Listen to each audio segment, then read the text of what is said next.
Hey guys, I'm Matt with HYH50 USA. We're back out at the range today to talk about the ballistics and rangefinder function of the hybrid series of thermals. So the first thing you always want to do is make sure we have all the information we can get for the gun and the ammo we're using. First step is going to be to use a chronograph to get the velocity of what our bullet is doing coming out of this certain gun. To do that, you'll take a few shots over your chrono, get a velocity, and then we'll plug that number into our ballistic app. Hit.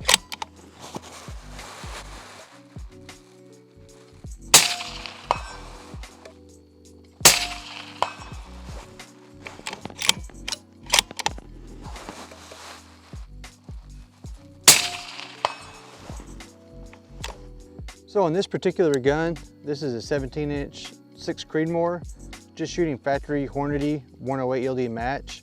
The average velocity that we had is 2770. So you can see here, I've already put that into this app. I've already put in my zero range. Your sight height is really important. You need to know what your height over bore is, as well as other information. You'll fill it as you go.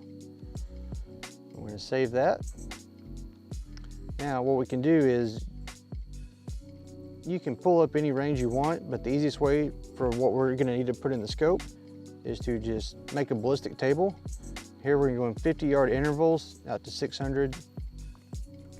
As you can see here, it gives us an MOA reading for every 50-yard increment. We're going to use these numbers to fill out the ballistic table in the hybrid scope. Once we have our data table from the ballistic app, we can take these numbers in MOA and we're going to plug all those into the scope. In the hybrid series, there is a ballistics chart for our dope, and that's going to tell us what our holdover points are at various ranges. So in order to do that, we're going to go into the menu, we're going to go to our shooting table and fill that out.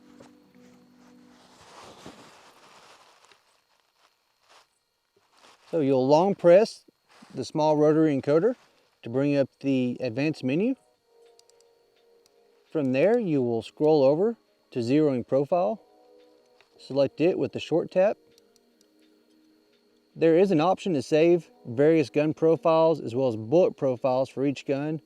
On this one, I'm just going to go with profile A and bullet A.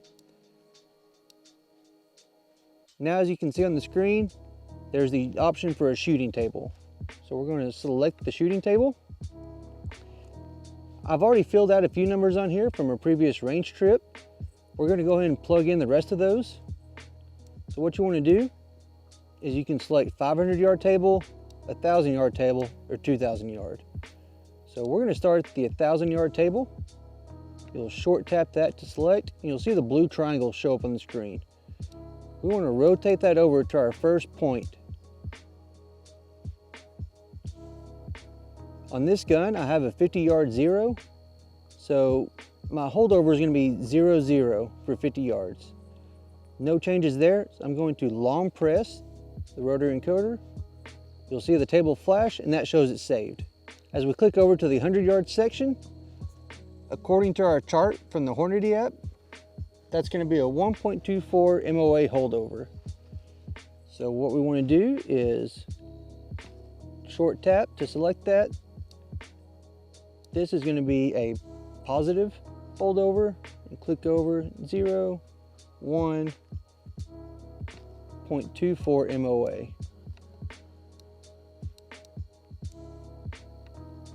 Short tap to save.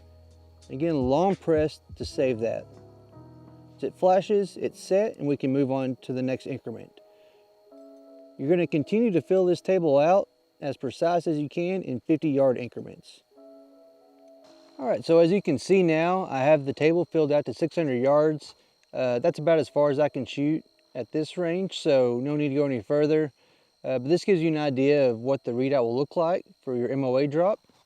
So once we back out of the shooting table, the next step is to go to the icon that says BDC reticle. We want to turn that on. Short tap to select. Then we're going to go to the ballistics solver. Again, turn that on, and you'll see on the screen a readout for your MOA as well as a BDC reticle in yards. So we're going to save all that, long press, and we're ready to range some targets. Okay, so our first set of targets here is 200 yards, which oddly enough is 0 holdover with this gun. So we're going to go and take a shot, see what our impact does.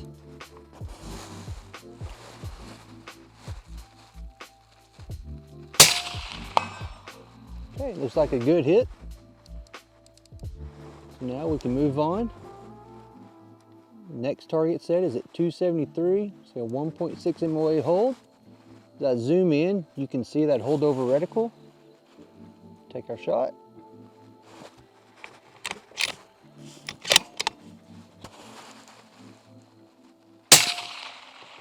Again, that's a good center mass hit. Next set, 380. Go and zoom in there. You see that holdover point is moved farther down now. We're at 4.4 MOA. So as you can see, it does take a few minutes to set all this up, but once we get all that data plugged in, it really is point and click. The software in here makes it easy, takes a lot of the guesswork out, and as you can see, it's very accurate. I think you're really gonna like this unit, really like this ballistics feature. For more information, visit HYRUSA.com.